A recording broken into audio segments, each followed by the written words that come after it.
¿Cómo están? Lo primero que les tengo que decir es que les deseo a todos nuestros auditores y a todo Chile en realidad un feliz y un maravilloso 2023 en paz, alegría, y que en el 2023 veamos signos de mayor desarrollo y también de menos polarización. Estamos comenzando un año donde a ratos parece un déjà vu porque vamos a estar inmersos en un proceso constituyente, un nuevo proceso, donde me imagino que se van a volver a discutir y se van a volver a levantar ciertos conceptos. Uno de ellos, que siempre está dando vuelta y que a ratos se confunde con otros conceptos, es el estado de bienestar. Y ese va a ser nuestro tema porque varios de nuestros auditores nos estaban preguntando de qué se trata esto que cada cierto tiempo se vuelve a levantar, cuál es la diferencia con ser un Estado social de derecho. Bueno, todo eso lo vamos a conversar con Jorge Gómez, investigador senior de la Fundación para el Progreso, quien está en la pantalla ahí. Jorge, bienvenido, eres nuestro primer invitado del año 2023, te agradezco que estés con nosotros y que tengas también un muy buen año 2023, por favor. Gracias, Nicole. Bueno, primero gracias por la invitación a conversar sobre este tema al programa y bueno, también a todas las personas un gran saludo y siempre uno deseando que el año que se inicia, ¿cierto?, sea mucho mejor que lo anterior. Así que claro, esos deseos también los extiendo a ti y a todos los que nos están viendo o escuchando. Claro que sí, uno inicia con tantas ganas, con tantos deseos, con tantas ideas de cambio, y no solamente a nivel país, sino que a nivel personal, tantas promesas, sí. Ya tipo nivel junio, julio, como que uno no las ha ido cumpliendo, no, ni siquiera las ha empezado, pero no importa, la intención es lo que vale, y siempre es bueno tener ciertas metas nuevas y horizontes. Para eso también, por producto de estas metas nuevas y horizontes, es que le quiero agradecer a nuestros auditores y patrocinadores quienes han inscrito a través de Patreon, apoyando a lo que nosotros llamamos el buen periodismo, el periodismo independiente. Así es que mientras más seamos, mucho mejor para el programa porque podemos seguir sustentándolo. Así que sigan apoyándonos en Patreon y suscribiéndose a nuestro canal de la manera más simple. Pongan suscribirse en YouTube y en los distintos streaming. Para comenzar, déjenme saludar también a dos de nuestros auspiciadores, a Master Cook Casinos, una concesión de casinos de alimentación para empresas con especialidad en la cocina in situ. Con Master Cook, su empresa va a obtener ese resultado en la alimentación que usted quiere. ¿Qué es lo que usted quiere?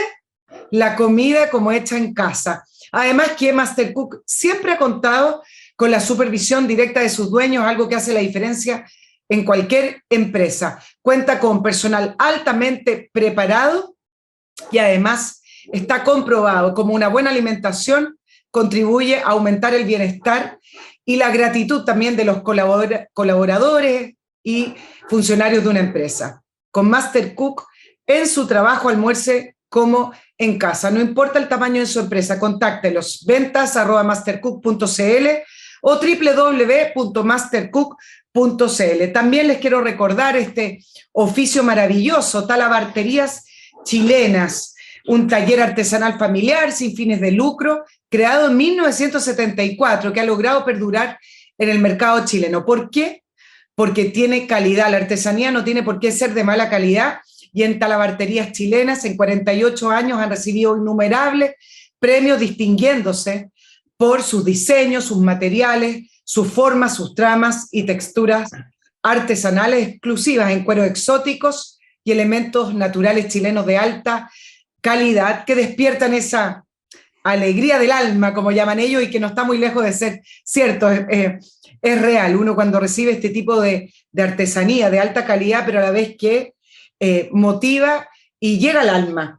www.talabarteriaschilenas.cl, raimundojaramillo@gmail.com, y los contactan en el teléfono que también está en pantalla, 5699-1831-934.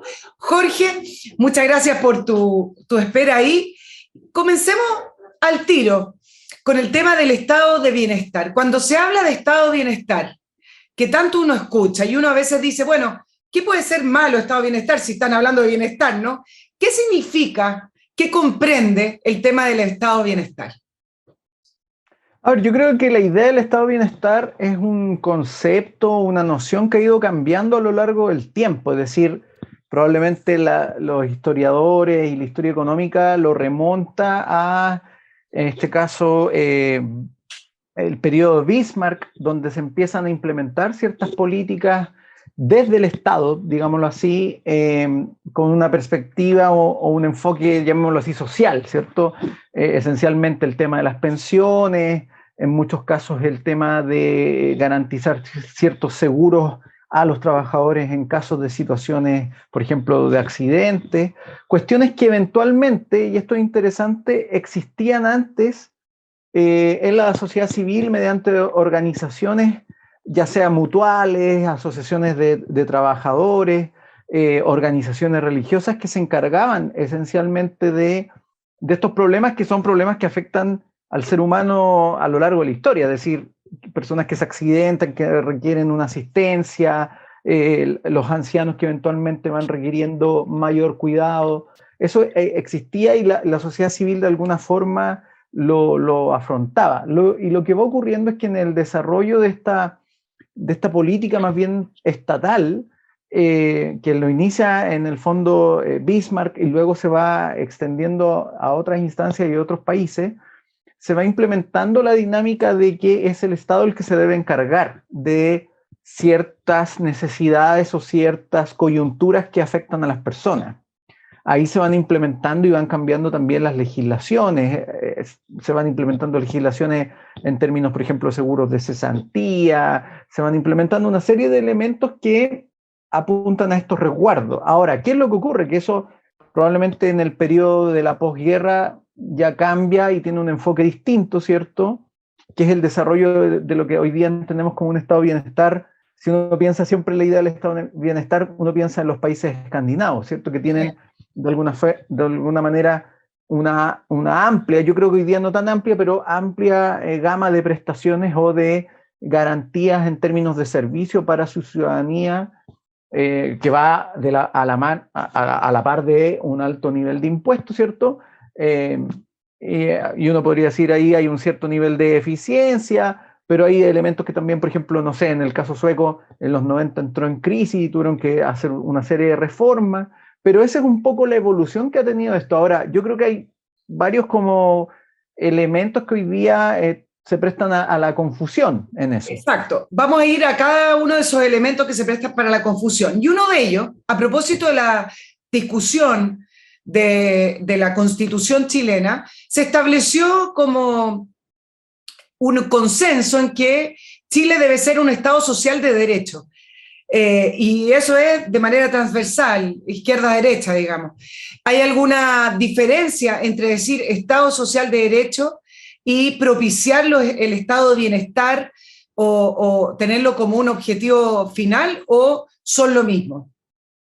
No sé, yo no sé si decir que son lo mismo. Yo creo que la idea del Estado social de derecho más bien responde a la evolución que el constitucionalismo ha tenido respecto a ciertos elementos que van configurando las constituciones.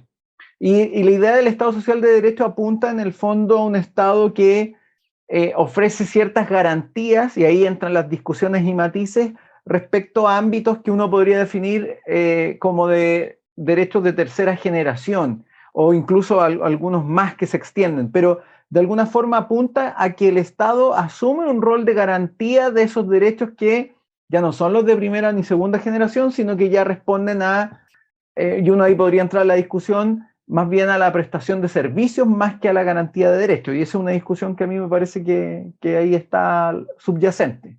Claro, Jorge, es súper buena esa pregunta que tú dejas en el aire, porque el estado de bienestar implica o es implícito el hecho de que es el Estado el que provee los servicios de protección, o más bien el estado de bienestar no implica que tenga que ser el Estado y puede ser un privado el que provea en el caso de la salud o en el caso de pensiones, por ejemplo.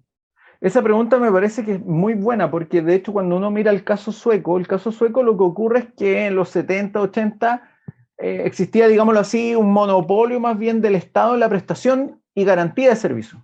Y yo creo que es importante el tomar las nociones de garantía y de prestación, porque en el fondo lo que tiende a ocurrir, por ejemplo, a nivel de la discusión constitucional, es que se plantea, supongamos, que se garantiza el acceso a la salud o el derecho a la salud de los ciudadanos de un determinado Estado-nación, ¿cierto?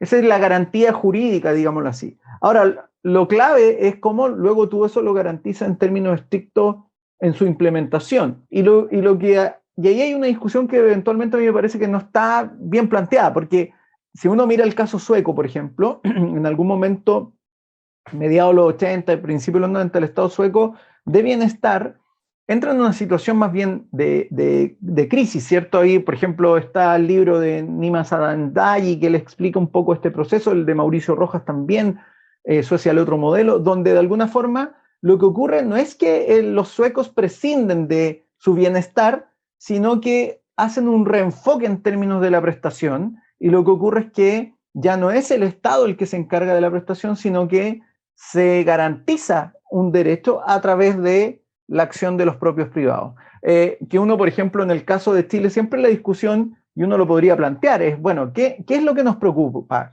¿Nos preocupa que la señora tenga una buena atención de salud o que la señora se atienda y se tenga que atender en una entidad estatal? Y yo creo que lo que debería importar en la discusión es que una persona que quizás no cuenta con suficientes recursos, sin importar si no tiene esos recursos, tenga acceso a una buena educación o una buena salud. ¿Y cómo tú lo puedes hacer eso? A través de un mecanismo, por ejemplo, como el voucher, que de alguna forma permite a la persona elegir distintos prestadores privados o estatales o mixtos, como quiera llamarse, que le garantizan ese servicio. Entonces yo creo que muchas veces la discusión, sobre todo en América Latina, es más bien que el Estado garantice o que ningún privado ofrezca el servicio. Yo creo que el caso sueco muestra que tú puedes garantizar ciertos servicios o ciertos accesos a través de la acción de los propios privados, obviamente estableciendo ciertos marcos y reglas de exigencia para que tengan ciertos mínimos. Jorge, pero como las cosas no son sinónimos, ¿existe una diferencia en que la Constitución diga somos un Estado social de derecho o somos un Estado de bienestar, por decirlo de alguna manera? ¿Existe alguna diferencia si eso queda escrito en la Constitución? Lo que pasa es que a mí me genera ruido que se pusiera en la Constitución que Chile es un Estado de bienestar, porque eso implica una declaración mucho más amplia y además mucho más exigente respecto a que el Estado eventualmente busca garantizar ciertos accesos o ciertos derechos. Porque un estado de bienestar es un concepto que yo creo que escapa a la discusión jurídica, es más bien un concepto que tiene un cierto aura de que, mira, nosotros apuntamos al bienestar. Pero tú podrías declarar en una constitución que tu país es un estado de bienestar, pero la pregunta es si en términos estrictos eso lo logras luego garantizar y cumplir, y si tienes las condiciones. Hace poco salió un libro que se titula Las Constituciones Aparentes, donde se muestra que hay varios países que tienen en sus cartas constitucionales una serie de derechos, bastantes derechos, que se busca garantizar, pero que sin embargo no cuenta con las condiciones ni institucionales ni jurídicas para garantizar esos derechos. Por lo tanto, yo creo que, claro, hablar de un estado de bienestar es como que yo, quizás esto aquí quienes vean el programa o lo escuchen quizás discrepen, pero me parece que para que se entienda, es como que yo pusiera que Chile es un estado feliz. Exacto. Bueno, hay constituciones que lo tienen, que no significa claro, que está correcto. Pero en el fondo la pregunta es si tú, primero, ¿cómo garantizas eso? Claro. Porque la felicidad se presta a muchas subjetividades. Y segundo, ¿cómo lo garantizas en términos de tu institucionalidad? Yo creo que es preferible hablar de un Estado social democrático de derecho, y entendiendo que eso implica que hay ciertas garantías que el Estado se autoimpone eventualmente, a hablar de un Estado de bienestar en términos constitucionales. Claro, ahora Jorge, como suena bien esto del estado de bienestar, es decir, vivo en un país donde el Estado tiene como meta en que sus ciudadanos logren ese bienestar, pero varios autores lo desmitifican y hablemos un poco de las raíces. ¿Tiene raíces socialistas el estado de bienestar? ¿Tiene raíces más bien de una mirada no sé si comunista, pero sí, sí yo creo que socialista en el sentido de que el Estado acapara todo lo que puede hacer un privado y donde deja poco espacio para los grupos intermedios o incluso para la iniciativa privada? Yo creo que es una perspectiva estatizante. Y es interesante porque, claro, cuando uno quizás piensa en la perspectiva de que sea socialista, piensa que eventualmente las derechas no van a impulsar lógicas estatizantes. Pero cuando uno mira la historia del origen o el origen del estado de bienestar, que es impulsada por Bismarck y una perspectiva más bien, digámoslo así, conservadora dentro del contexto, yo lo definiría más bien como una lógica estatizante, donde lo que se plantea es que el único capaz de resolver los asuntos es el Estado. Y ese yo creo que es el problema, porque efectivamente, tal como dices tú, bajo esa perspectiva se prescinde de la sociedad civil.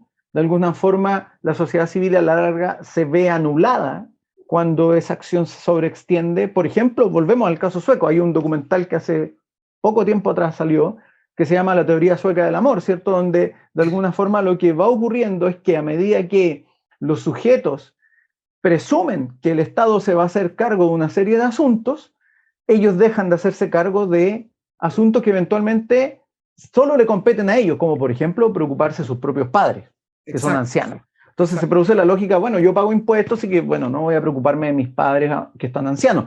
Una cuestión que además advirtió hace mucho tiempo, mucho antes, ¿cierto? Alexis de Tocqueville, cuando él dice que uno de los riesgos que tiene en el fondo no solo la extensión de la democracia, sino que la expansión del consumo y del bienestar material producto de la industrialización, es que los sujetos se empiezan a atomizar unos de otros y por lo tanto empiezan a alejarse unos de otros, empiezan a perder cierta capacidad asociativa y terminan siendo simples sujetos que dependen de, en este caso, un único pastor que es el Estado. Entonces yo creo que acá hay una lógica más bien estatizante. Ahora, ahí va adoptando distintas intensidades, ¿cierto? El socialismo de alguna forma plantea una intensidad mayor, pero hay sectores conservadores que también tienen una visión estatizante de la acción del Estado en términos de la autonomía de los individuos y lo que pueden hacer en su vida.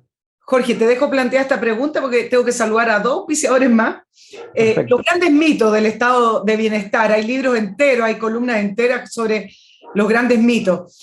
Mientras piensas la respuesta, yo les recuerdo la solución para dejar su auto muy cerca del aeropuerto y esa solución es MC Parking. Usted se estaciona de una manera económica y fácil muy cerca del aeropuerto. ¿En qué consiste el servicio? Reservas online entrando a www.mcparking.cl, llegas directamente al estacionamiento desde, por ejemplo, Costanera Norte o Autopista Vespucio Norte, son accesos muy simples y un bus de MC Parking te lleva a la puerta del aeropuerto. Es un servicio disponible 24/7, de lunes a domingo, sale cada 20 minutos este bus de MC Parking hacia el aeropuerto y además tu auto queda completamente seguro, cuenta con guardias, cámaras y alarma.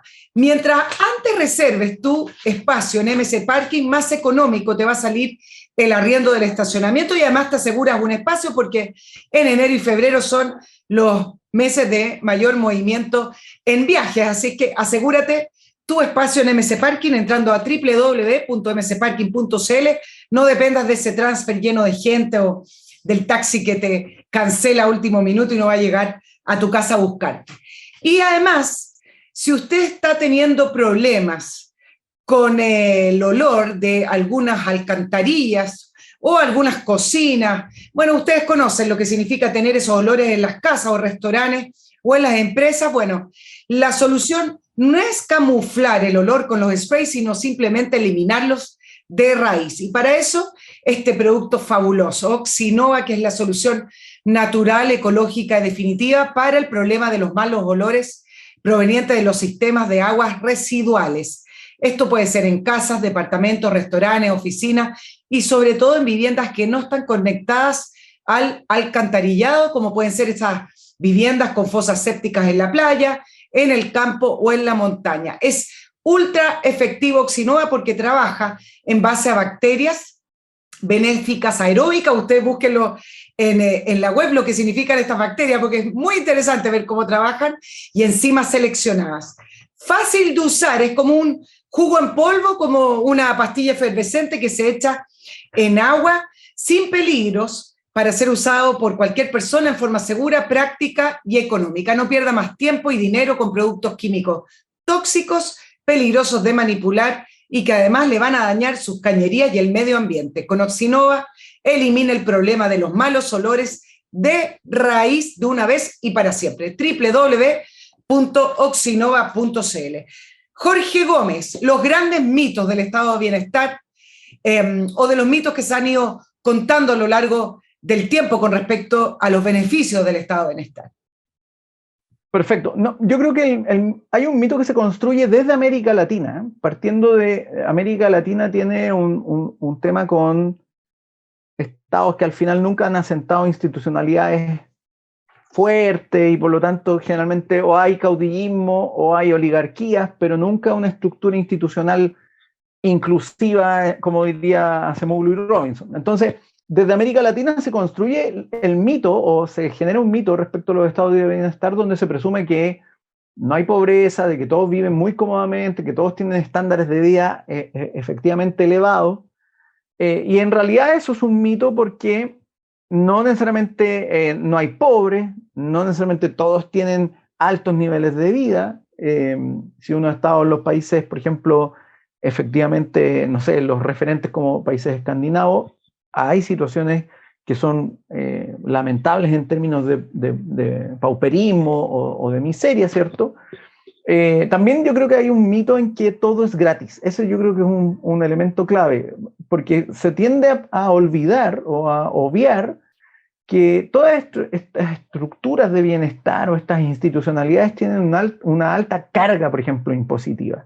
Y en Chile, por ejemplo, se produjo ese mito o se alimentó mucho ese mito respecto, por ejemplo, al tema de las pensiones. Es decir, acá se planteaba, mira, en estos países las pensiones están garantizadas y la gente, todos viven bien, pero en realidad no se mencionaba o se obviaba nuevamente elementos claves como que la gente, por ejemplo, no cotizaba solo el 10%, sino que casi el 25% de su ingreso, que no todos los jubilados reciben los mismos montos, sino que en base a lo que han aportado van recibiendo y por lo tanto hay personas que si no aportaron a lo largo de su vida laboral reciben en realidad seguros muy bajos en términos de garantía, es decir, no es este mito de que todos poco menos que reciben altos ingresos. Entonces hay un mito en ese sentido, hay un mito en términos del costo, es decir, acá hay una alta tasa impositiva y además también hay mitos en términos de eficiencia. Yo creo que eso también es un tema clave, porque también se tiende a plantear, por ejemplo, y a propósito de esto es muy clave,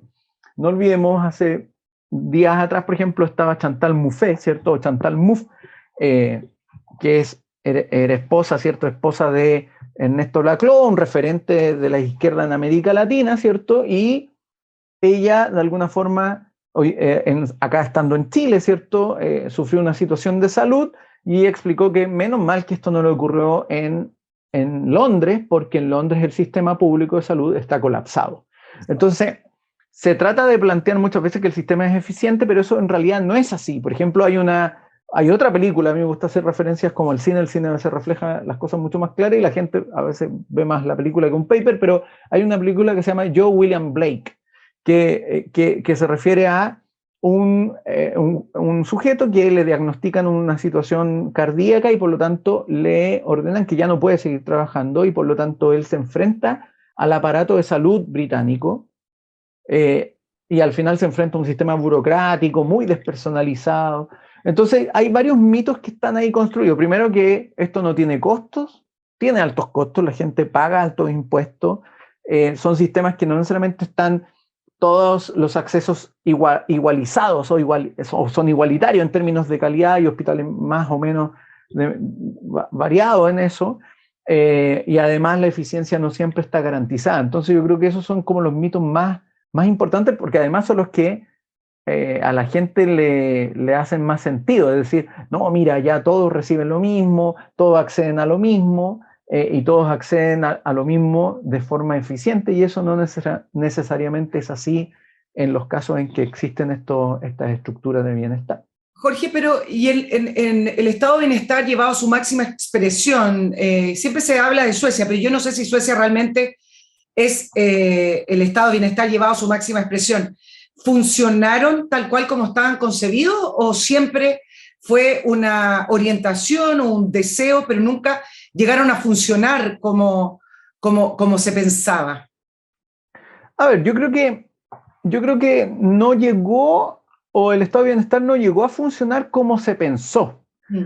porque se van produciendo ciertos problemas que a la larga van haciendo más costoso el sistema y además van generando efectos no deseados en el sistema. Por ejemplo, de alguna forma, para sostener un aparato de bienestar, como tú tienes que ir elevando la carga impositiva, uno de los mitos, a propósito de lo que tú preguntas, es que también estos estados de bienestar siempre los van a costear los más ricos, pero a la larga, cuando tú vas ampliando el acceso, cuando tú vas haciendo que todos vayan dependiendo de este aparato, tienes que elevarle el costo impositivo a todos. Y además, como hay un texto de James Buchanan que a mí me parece que es muy relevante en esto, él dice además, se produce una dinámica de captura, es decir, acá, y ahí, por ejemplo, a propósito de lo que tú preguntabas, desde el punto de vista como de las derechas, hay un corporativismo que va muy en la línea de estos estados de bienestar. Entonces Buchanan dice, de alguna forma, los distintos grupos tratan de capturar rentas a través del aparato de bienestar y por lo tanto van haciendo más costoso el aparato de bienestar. Por lo tanto, se producen paradojas en que los más pobres finalmente terminan pagando altos impuestos para financiar estos aparatos de bienestar.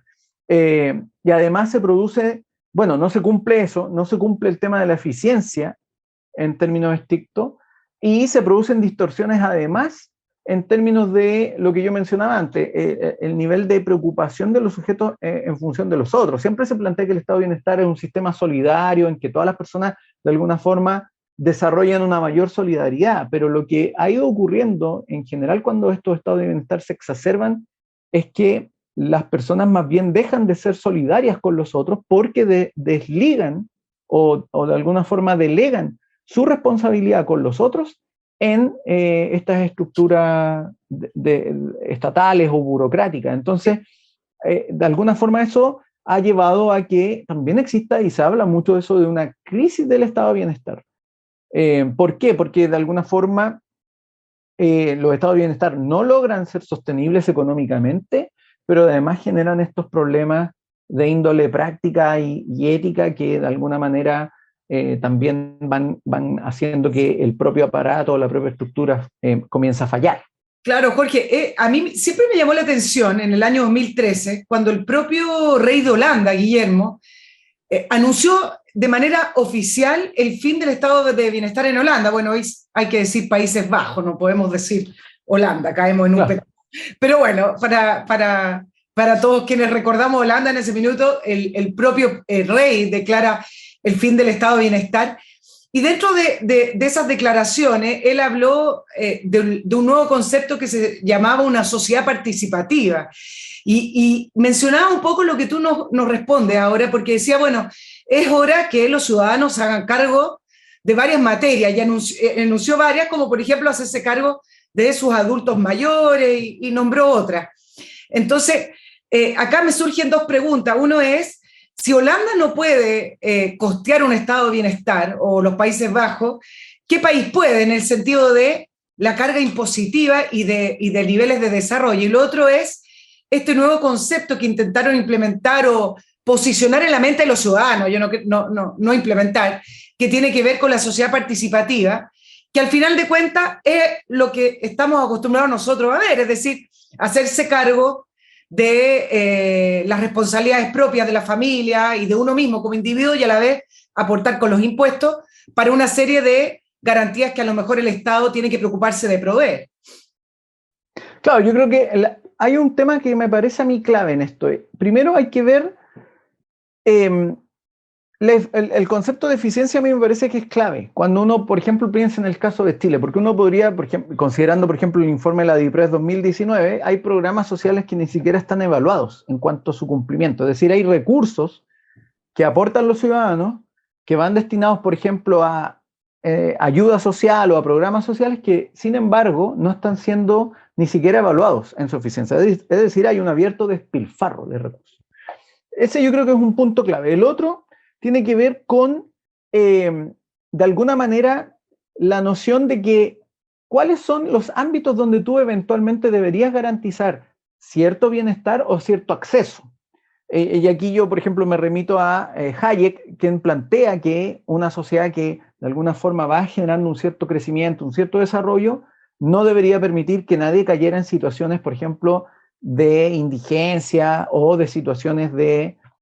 No, él no habla de vulneración, pero de alguna forma situaciones paupérrimas, ¿cierto? Pensemos una persona que eventualmente es un anciano solo, que eventualmente no tiene quien lo cuide por X motivo. Esa sociedad no debería permitir que esa persona termine, no sé, muriendo de inanición en su propia casa. Debería ocurrir alguna instancia. Ahí lo que al final se abre como pregunta es cuáles son los incentivos que tiene la sociedad para abordar esos temas. Y ahí uno puede discutir cuáles son los incentivos, por ejemplo, en términos legales para el fortalecimiento de la sociedad civil, en el caso de Chile, por ejemplo, o de cualquier otro país, y cuáles son también las tareas que eventualmente la propia autoridad o la institucionalidad del Estado debería tomar en ciertos casos. Entonces, yo creo que son claves estos elementos, porque muchas veces lo que tiende a ocurrir es que se plantean dos perspectivas que finalmente no abordan nunca el problema, que es la idea de que, bueno, el Estado tiene que resolver, inyectémosle más recursos, pero nadie se hace la pregunta de la eficiencia, o la idea de, bueno, la sociedad lo tiene que resolver, pero nadie se pregunta si existen los incentivos para que la sociedad efectivamente lo haga de manera también adecuada. Entonces yo creo que, de alguna manera, lo que debería ocurrir es que existan primero incentivos para que la sociedad civil lo haga. No puede uno solo apelar a la buena intención o a temas como de simplemente éticos. Yo creo que hay temas de incentivos, porque los seres humanos también actuamos de esa forma, para que la sociedad civil aborde estos temas. Y también me parece que desde el punto de vista del Estado hay temas de eficiencia que también deberían ser analizados. De lo contrario, siempre se cae en esta discusión que al final para mí es súper fútil, porque finalmente nunca aborda el problema de base. Entonces yo creo que cuando se discute sobre estados de bienestar en ese sentido, se discute como en el aire. Claro, Jorge, sácame de la siguiente duda. ¿Los estados de bienestar implicaron que aquellos países que los fueron implementando se convirtieron en países menos competitivos, en países muy caros y que fueron perdiendo espacio en el comercio internacional, o más bien producto del desarrollo de estos países? Si hablamos de los países escandinavos, no fue un impedimento para poder seguir compitiendo en la economía global. Bueno, de hecho, los países escandinavos de alguna forma lo que ocurre es que primero se desarrollan económicamente, crecen, y luego una vez que se implementan estos estados de bienestar, en algunos puntos entran en crisis, ya sea fiscales, por el alto costo que implica sostener el bienestar, o en crisis de competitividad. Eso es un tema que está y ha sido discutido. Ahora, lo que han hecho estos países es, de alguna forma, lograr sortear esos temas y reenfocarse para seguir siendo competitivo. Es decir, si uno revisa los países que tienen eventualmente estados de bienestar y además son altamente capitalistas, esto yo creo que es un tema que también está muy poco abordado, que generalmente se tiende a plantear que países como Suecia, por ejemplo, países como Noruega o Finlandia son países socialistas, pero en realidad son abiertamente capitalistas, es decir, permiten la inversión, protegen la propiedad privada, hay garantías de protección a la propiedad privada, hay altos impuestos, pero hay mucha inversión, es decir, son países capitalistas en términos estrictos. Entonces yo creo que muchas veces también se produce esta idea, o se trata de instalar esta idea que para construir estos estados de bienestar hay que prescindir del capitalismo. Yo creo que al final, sin capitalismo no puede haber ni siquiera esta pretensión de estado de bienestar. Cualquier sociedad que prescinda de capitalismo no puede garantizar ninguna clase de bienestar, ni más ni menos en una sociedad. Entonces, a veces se produce esta como paradoja. Y lo que ocurre en los estados de bienestar es que efectivamente en un momento dado entraron en una crisis fiscal y entraron en una crisis de competitividad. Pero ellos han logrado de alguna forma resolver esos temas y siguen siendo competitivos y siguen garantizando libertad económica y libertad. Hago la pregunta al revés. Al resolver esos temas, ¿dejaron de ser estado de bienestar? Y te lo pregunto también porque uno tiene la idea de que quebraron los estados de bienestar. Ya prácticamente bajo la definición de estado de bienestar en Europa no quedan. Hay prestaciones, hay derechos sociales, etcétera, pero los estados de bienestar, uno tiene la idea de que quebraron. y que hoy están funcionando de otra manera. Lo mismo con los países escandinavos, o más bien, hicieron reforma y siguen siendo estados de bienestar.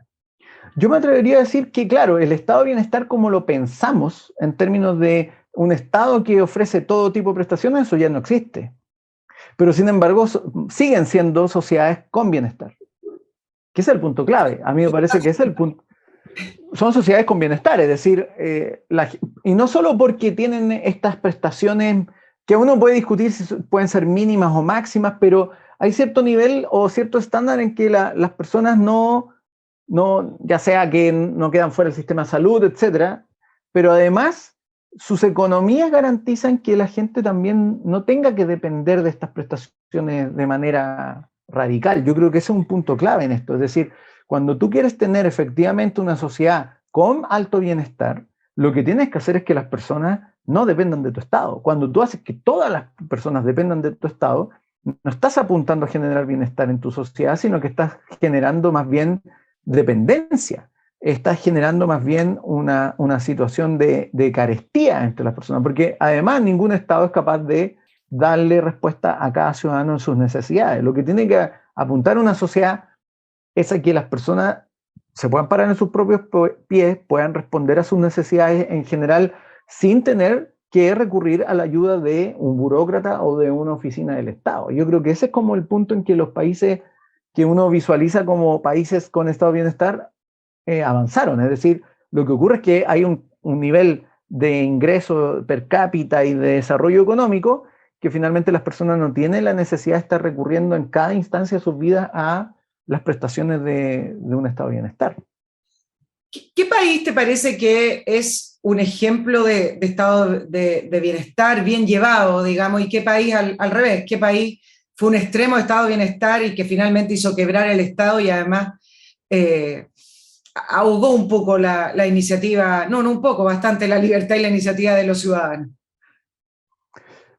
Es bien interesante la pregunta porque uno en realidad lo que va viendo es que en los distintos países hay como situaciones o matices que van visualizándose como problemáticas o como virtuosas. Yo creo que los países escandinavos en general han logrado equilibrar el asunto. No perfectamente, porque obviamente no hay ningún sistema perfecto, eso hay que asumirlo, pero han logrado equilibrar el tema sin tener ni grandes cantidades de personas dependiendo de su estructura, y por lo tanto han logrado evitar tanta sobrecarga, y han logrado además permitir que sus economías vuelvan a repuntar dentro de un contexto complejo en el fondo que implicaba esta situación de crisis fiscal.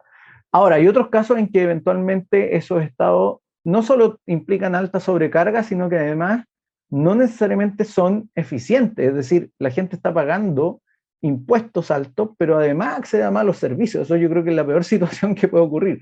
Y además con situaciones de economía más bien deprimida.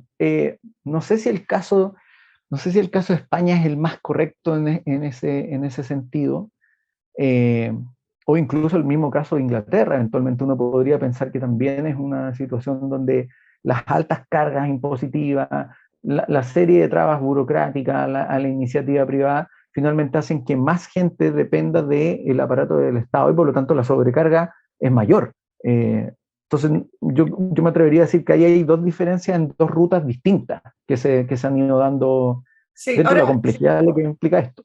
Sí, Jorge, ¿hay algunas publicaciones que hablan del mito del estado de bienestar en los países nórdicos? Que hemos hablado bastante porque acá en Chile les encanta citar a los países nórdicos y la educación en Finlandia y todo lo que allí ocurre, pero hay algunas publicaciones que dicen, ojo, que el gran salto al desarrollo de los países nórdicos vino antes de la implementación de los estados de bienestar, sino que más bien vino con la libertad económica, el emprendimiento, un aparato público súper eficiente, estamos hablando antes del estado de bienestar, pequeño, no burocrático, y todo eso permitió el salto al desarrollo de los países nórdicos. Posterior a eso se intentó ir implementando los estados de bienestar. Es decir, el estado de bienestar es una consecuencia del desarrollo económico, no es un factor de desarrollo económico, al contrario. Exacto, es lo que te decía al principio.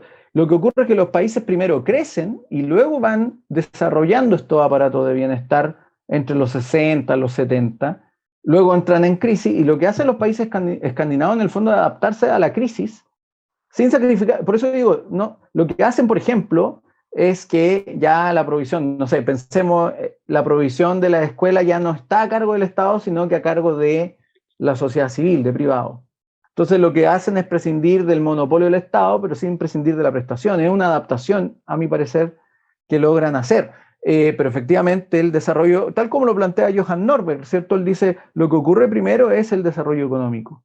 Y hay varios factores ahí que inciden en eso. De hecho, la misma situación bélica de Europa en la Segunda Guerra y la Primera Guerra hacen que los países escandinavos tengan un aparato productivo que no está dañado por la propia guerra, y por lo tanto ellos de alguna forma se vuelven también oferentes para estos países que están en el piso. Entonces hay una serie de factores que van ayudando a ese desarrollo, y que luego, esto es lo clave a mi parecer, es que estas sociedades que van creciendo de alguna forma y se van modernizando, entran en esta fase como de expansión de prestaciones, que es un poco lo que también va diciendo Hayek, que es como a medida que esta sociedad se va enriqueciendo, también los estándares y exigencias van aumentando. Ahí hay uno podría decir que hay una cierta paradoja, ¿cierto? En este desarrollo económico, a mayor riqueza, todos asumimos que los estándares son más elevados. Y yo creo que en el caso de Chile también ocurre algo similar.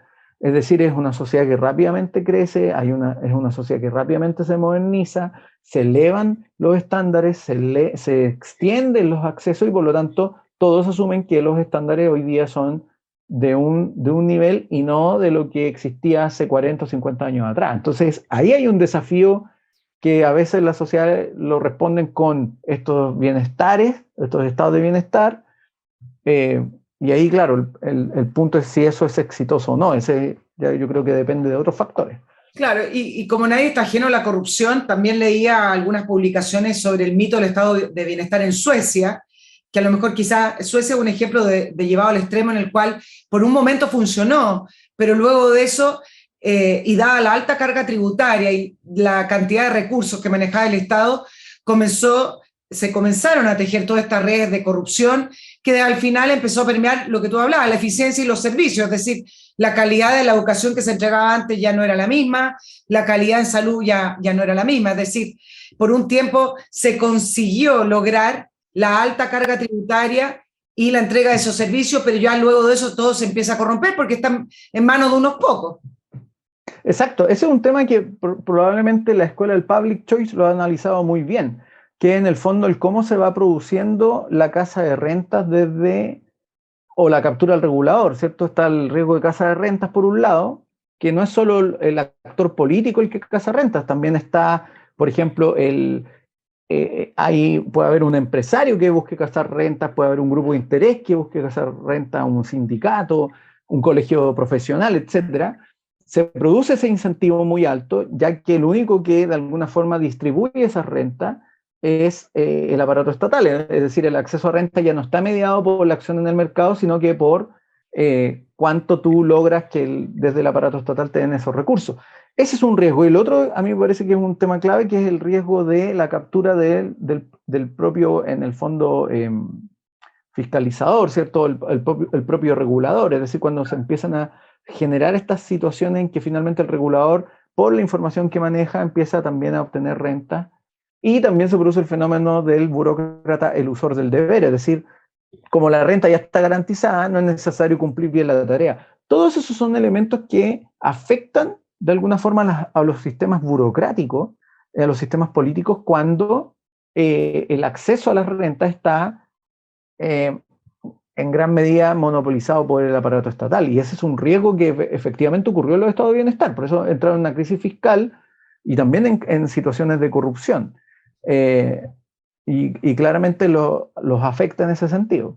Claro, y uno proyecta cuando se plantea el estado de bienestar, por ejemplo, en la última reunión en Cerro Castillo del gobierno del presidente Boric, varios ministros empezaron a levantar este tema de como objetivo el estado de bienestar en Chile, es decir, como objetivo de gobierno. Y uno dice, bueno, si realmente quieren cumplir ese objetivo con el Estado chileno tal cual como está hoy o como lo conocemos, me parece que hay muchas más amenazas y peligros a conseguir ciertas garantías de estado de bienestar para los ciudadanos chilenos. El Estado hoy en Chile me parece que es un tragamoneda, una cosa así, o no, no sé, ¿cómo lo explicaría? Pero lo que tú mencionas refleja muy bien la debilidad del debate público en Chile, porque de hecho lo que se debería estar eventualmente discutiendo es cómo tú modernizas tu Estado hoy día.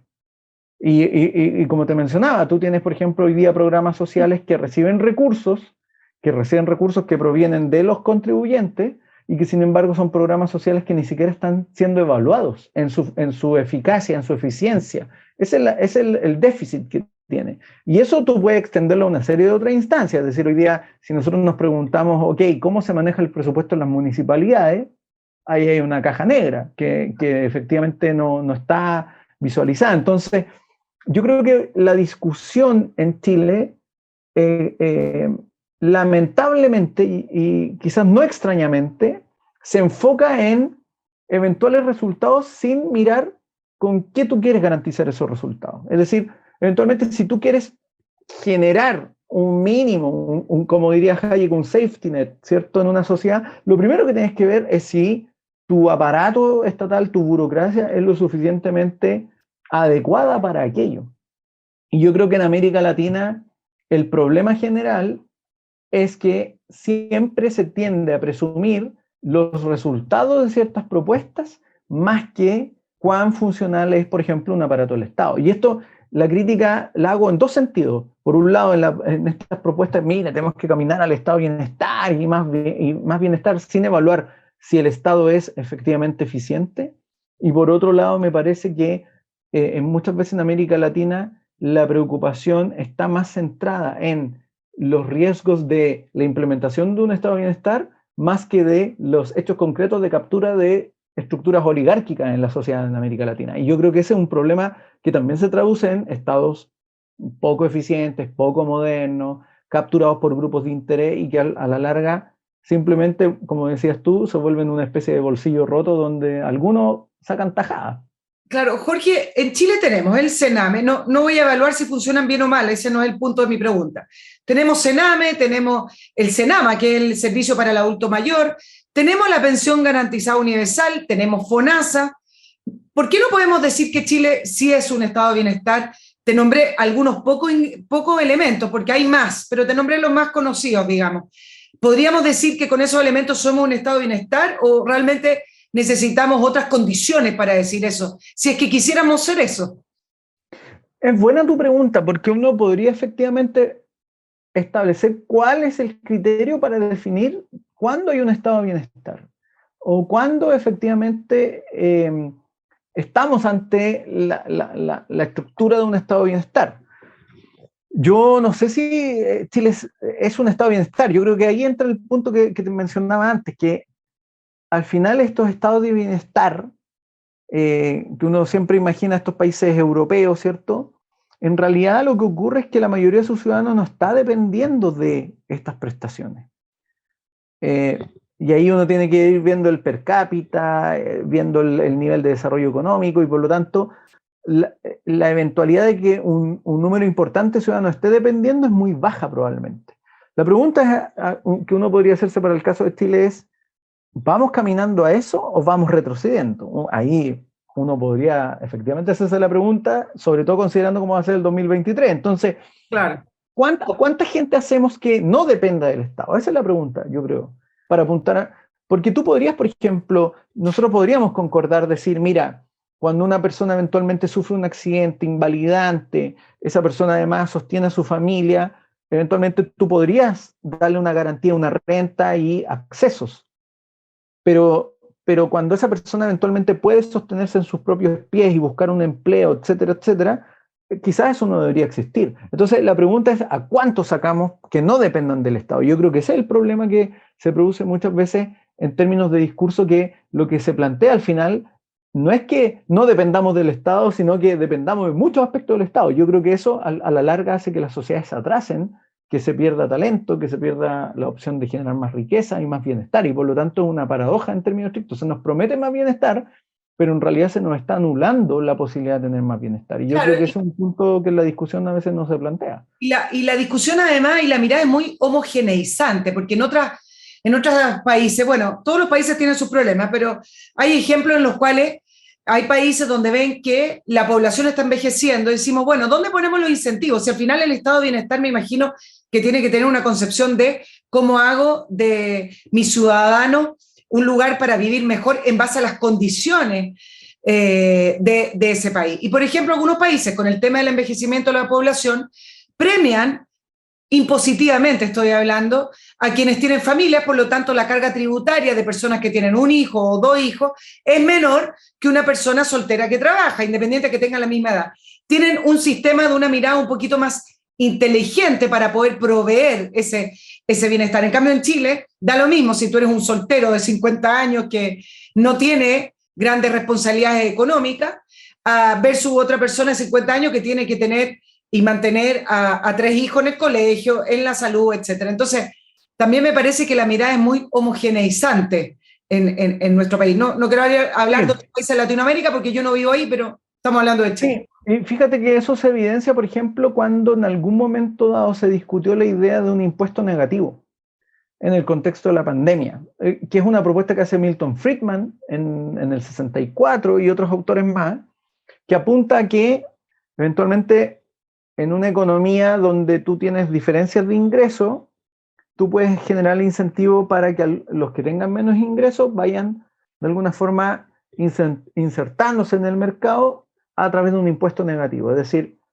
le vas dando como una especie de aporte en función a cuánto va ganando, y si va ganando más, obviamente le dan menos aporte.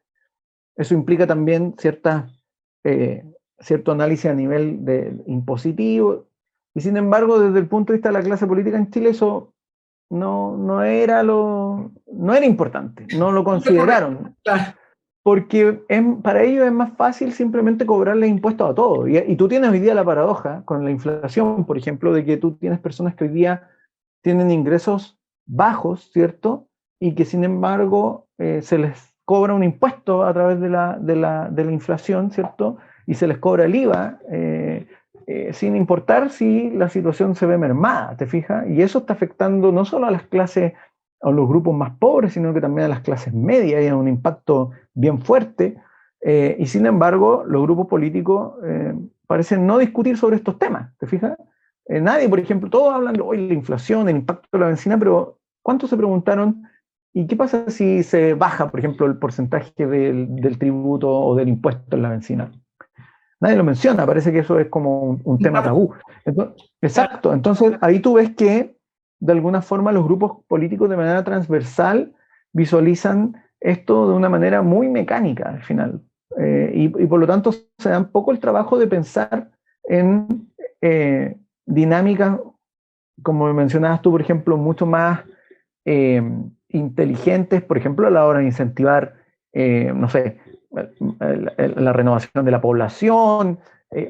Por ejemplo, podemos pensar el tema de la propia migración, es decir, los países que necesitan población más joven generan una serie de incentivos para una migración además inteligente, es decir, para atraer buen talento. No es a puertas abiertas en ningún caso, pero está pensada para seguir garantizando ciertos estándares de vida que esos países eventualmente han alcanzado. Entonces acá yo creo que en Chile se produce una paradoja, o se produce al revés. En vez de buscar elevar los estándares o mantener los estándares, parece que estamos mermando incluso los estándares que se habían alcanzado. Se habían alcanzado, claro. Jorge, a propósito de la discusión constituyente, esto es un tema que se repite una y otra vez. ¿Es lo mismo hablar de estado de bienestar a un estado solidario? Y eso se contrapone con un estado subsidiario. Es decir, esos 3 conceptos parecieran que fuera uno cada uno. Pero me parece que el estado de bienestar no tiene que ver con estado solidario o estado subsidiario, ¿no? Mira, es interesante porque cuando se habla de estado solidario o de bienestar, de alguna forma lo que tiende a ocurrir es que se moraliza la discusión. Porque ¿quién va a querer estar en contra de un estado solidario? Pero ahí hay un tema como, hay una triquiñuela semántica en eso, porque finalmente el Estado no es solidario en términos estrictos. Primero porque el Estado, los recursos del Estado no los obtiene ni los genera el Estado. No, los solidarios somos los contribuyentes, los que pagamos todos los días los impuestos. Exacto, los generan los ciudadanos. Y además se produce un tema, porque si tú piensas en una persona que eventualmente recibe hoy día el ingreso mínimo y que además paga IVA en cada cosa que adquiere, y que además eventualmente paga otros impuestos, eventualmente si es que paga impuestos, porque ahí también hay toda una discusión, pero esos recursos también van en beneficio de quizás otra persona que tiene mayores ingresos que esa persona. Entonces, también acá se produce una triquiñuela semántica al apelar a una solidaridad que no es tal en términos estrictos, porque primero el Estado no es solidario, el Estado no es solidario, es una entidad, ¿cierto?, que eventualmente lo que hace es dar prestaciones, pero da las prestaciones también a cambio de que tú también pagues impuestos. Hay una serie de exigencias que te va poniendo el Estado, más si tú quieres emprender, más si tú quieres insertarte no sé, en el sistema bancario, en una serie de instancias donde hay reglas que se te imponen desde el Estado. Y por lo tanto, decir que el Estado es solidario, así como daditativo, ¿cierto?, que simplemente nos da cosas, es un engaño semántico en términos estrictos. Y eso lo que busca es moralizar la discusión, si te fijas en eso. Porque finalmente, cuando la gente piensa en el Estado solidario, se olvida de que finalmente el Estado igual te cobra impuestos, que el Estado igual te va a cobrar las contribuciones, que si tú te atrasas con las contribuciones te va a amenazar con el embargo, te va a amenazar con eventualmente la cárcel. En Chile se produce una paradoja, por ejemplo, respecto a terrenos que están hoy día tomados en el sur por ineficacia del Estado, es decir, el Estado es incapaz de garantizar el derecho de propiedad y sin embargo a esos dueños de esos terrenos se les cobra las contribuciones igual. Entonces, ¿de qué estamos hablando cuando me quieren decir que el Estado es solidario? Yo creo que bajo esa idea del Estado solidario simplemente se camufla la idea de una redistribución de rentas de unos más ricos a otros. Y además ni siquiera que uno pudiera pensar, por eso yo mencionaba el impuesto negativo, ni siquiera es que supongamos que quienes tienen más pagaran más impuestos y fueran en ayuda directa de los más pobres, quizás podríamos aceptar el criterio, pero ni siquiera ocurre eso. Lo que ocurre es que esos recursos terminan financiando agencias, aparatos del Estado que se convierten en agencias de claro, agencias de empleo para los amigos que hicieron la campaña, oficinas aquí, oficinas allá, y por lo tanto es una solidaridad que finalmente termina siendo funcional para los grupos políticos, no para las personas que eventualmente lo necesiten más. En esto del Estado social, democrático, de derecho, ¿puede ser también un Estado subsidiario? ¿Una cosa no excluye la otra? Yo creo que no son excluyentes, porque de hecho también esa es una discusión que a mí me parece que siempre se da muy superficialmente porque se construye un muñeco de paja en torno a la idea del Estado subsidiario. Y la idea del Estado subsidiario no significa que el Estado no actúe. De hecho, en el fondo el Estado en Chile igual se impone ciertas acciones. Ahora, claro, hay una discusión sobre una subsidiariedad activa o pasiva, pero a mí me parece que no se contrapone la idea de un Estado subsidiario, entendiendo que aquello refiere a que el Estado deja que los particulares actúen, que tomen la iniciativa y cuando los particulares son incapaces de resolver el asunto, entonces el Estado eventualmente toma acción. Y yo creo que eso lo complementa con esta idea de un Estado social, democrático, de derecho, porque en el fondo lo que se plantea es una mayor exigencia en la acción del Estado cuando los particulares son incapaces de resolver un tema. Y voy a dar el ejemplo con algo que a veces se tiende a olvidar. Obviamente uno podría pensar que desde el punto de vista de la acción de los particulares, la provisión de escuelas podría ser más eficiente, incluso más moralmente mucho más ética, ¿cierto? Porque habría más pluralismo, etc. Pero eso ocurre dentro del marco en que quienes buscan organizar una escuela, por ejemplo, tengan ciertos incentivos para hacerlo. Pero si uno piensa en una zona rural donde solo hay 2 niños, en edades además muy distintas, pero que necesitan acceder a educación, es probable que los particulares no sean capaces de generar esa escuela y además no existan los incentivos para que alguien de manera privada lo ofrezca. Entonces, por lo tanto, el Estado eventualmente ahí debería generar un cierto nivel de garantía o algo que permita que esos niños accedan a su derecho a la educación. ¿Te fijas? Eso en ningún caso va ni contra la libertad de los niños, ni de los padres, ni de los particulares que eventualmente quisieran haber puesto la escuela, pero si no la quisieron poner, es decisión de ellos. Claro. ¿Te fijas? Pero de alguna forma ese es el punto, y a mí me parece que no es contraproducente, no se contradicen ambos conceptos.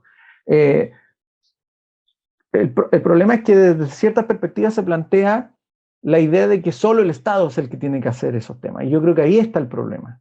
porque finalmente muchas respuestas pueden venir de la sociedad civil, de organizaciones sin fines de lucro, de actores que eventualmente quieran lucrar con la actividad, y tú puedes ponerle reglas. Sí, Para que obviamente yo no lo ofrezca el colegio y luego no haya profesores, pero en el fondo claro. tú puedes poner esas reglas para que aquel que quiera eventualmente lucrar lo pueda hacer, pero cumpliendo las reglas. Jorge, ¿no te parece que esa adversión que se vio el año 2022 en el proceso constituyente, en el primer proceso constituyente con respecto al mercado, a proveer estas cosas, es porque hay una mala noción de la idea de mercado, y mercado para muchas personas simboliza a los grandes empresarios?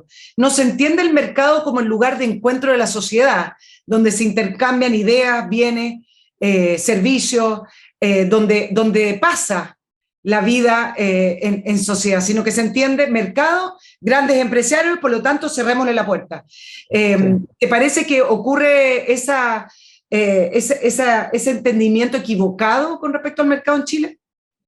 Sí, a mí me parece que se produce esa idea y de alguna forma responde a la perspectiva de que solamente hay virtud en el Estado. Ese es el punto detrás, ¿cierto? Claro. Es como, mira, en realidad cuando está actuando el Estado siempre hay un virtuosismo, hay un desinterés, cuestión que es un mito también, viendo lo que estábamos comentando antes del burócrata, el usor del deber, la captura de renta, etc.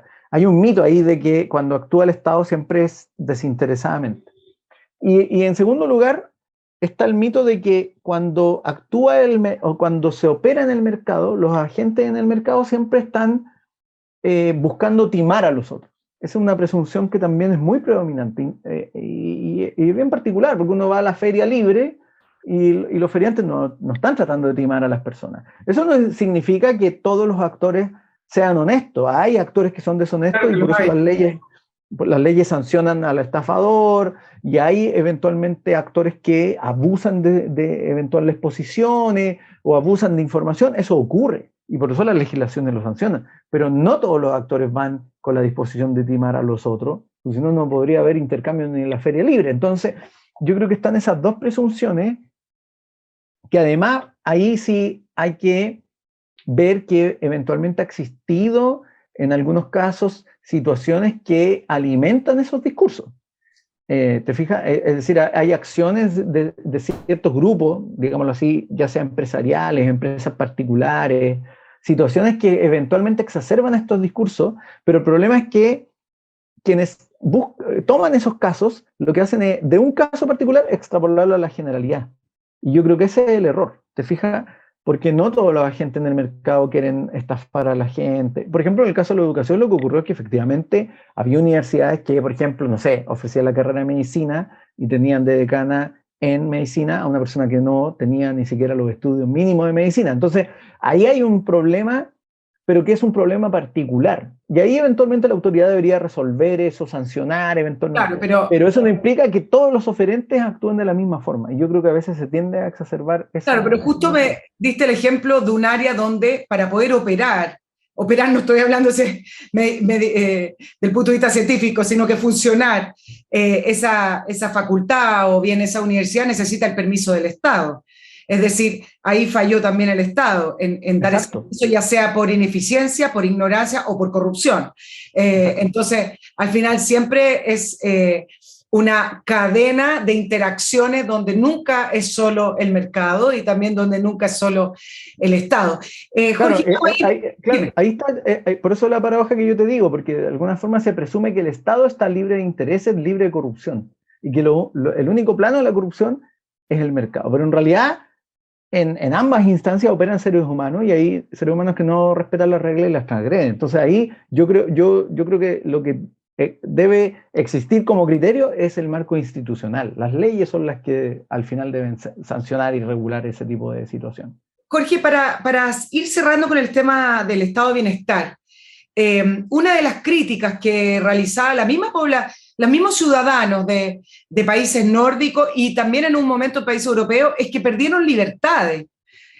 Con el crecimiento del estado de bienestar, había muchos ámbitos donde no podían decidir. Me parece que el tema de la libertad es interesante porque cuando te proponen el estado de bienestar uno dice, por supuesto que quiero eso, pero momentito, ¿cuánto de mi libertad tengo que entregar si llegamos a desarrollar un estado de bienestar pleno en el caso de Chile, por ejemplo? Entonces, quiero que me comentes acerca de la pérdida de libertades, que es un área muy importante para los ciudadanos.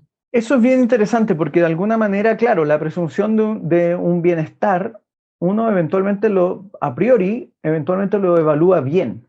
Pero cuando uno considera, ok, ¿cuáles son las implicancias de esto?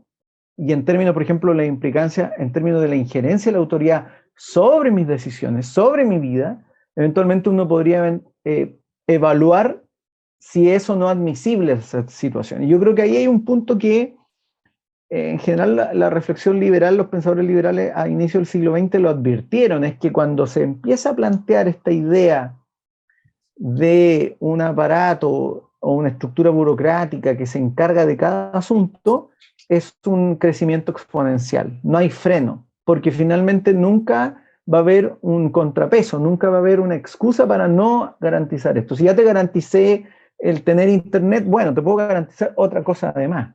Cuestión que además, vuelvo a Tocqueville también lo advierte, porque él dice, de alguna forma, lo que se extiende el despotismo blando, ¿cierto? Este Estado que me cuida desde la cuna hasta la muerte y que además evita que yo piense a ese nivel. Entonces, ahí yo creo que hay una discusión que tiene que ver con eso. ¿Cuáles son los niveles? Yo ahí me quedo con Hayek. Hayek, de alguna forma, él plantea un mínimo, y ese mínimo es simplemente que las personas no entren en una situación denigrante o una situación de pauperismo, pero no más allá de eso. Ahora, ahí la discusión siempre está latente porque el actor político siempre va a tender a prometer más. Es decir, yo te garantizo no solo el mínimo, sino que esto también, o el máximo, porque de esa forma ellos también buscan los votos. Entonces, yo creo que ahí hay un punto en que es la propia conciencia del ciudadano también, el tener su conciencia muy clara respecto a los riesgos que implica que la autoridad le garantice, en este caso, el bienestar o la felicidad, porque eso puede terminar siendo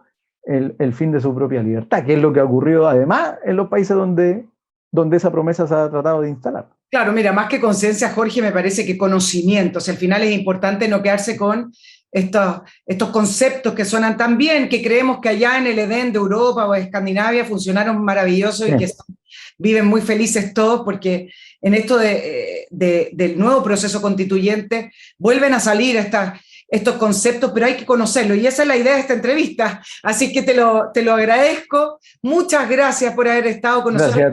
A Nicole Rodríguez, le quiero agradecer a Jorge Gómez, investigador senior de la Fundación para el Progreso, y a ustedes les deseo un feliz año 2023 y que para Chile sea un año de paz y, puedo decir, bienestar, no estado de bienestar, pero de bienestar. Que estés muy bien, Jorge, para ti también, que estés muy bien. Y gracias, Nicole, que estés bien, gracias. Chao, chao. Chao, chao.